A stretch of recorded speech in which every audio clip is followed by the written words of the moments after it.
அசோக் தினமும் ஒரு பாட்டி கிட்ட ஆரஞ்சு பழங்களை வாங்கிக்கிட்டு வருவாங்க. ஆனா தினமுமே ஒரு செயலை செய்வாரு.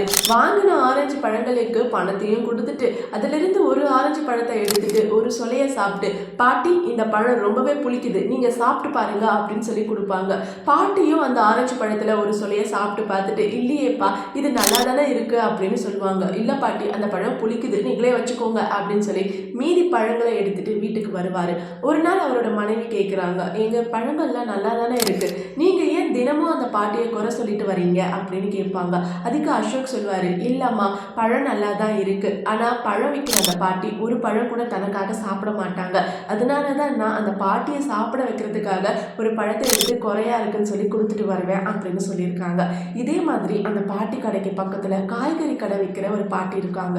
அவங்க கேட்குறாங்க, அந்த பையன் தினமும் உன்னை குறை சொல்லிட்டு தான் இருக்கான், உன் பழங்களை குறை சொல்றான், ஆனா நீ அதிகமான பழங்களை அவனுக்கு கொடுக்குறியே ஏன் அப்படின்னு கேட்குறாங்க. அவர் என்னை குறை சொல்லலை, நான் பழம் சாப்பிட்றது இல்லை அப்படின்ட்டு எனக்காக ஒரு பழத்தை கொடுத்துட்டு போறாரு, நானும் அதே அன்போடு அவருக்கு எடைக்கு அதிகமான பழங்களை கொடுக்குறேன் அப்படின்னு சொல்லியிருக்காங்க. பார்த்தீங்களா, அன்பு, சின்ன சின்ன அன்பு எவ்வளோ பெரிய சந்தோஷத்தை கொடுக்குதுன்னு.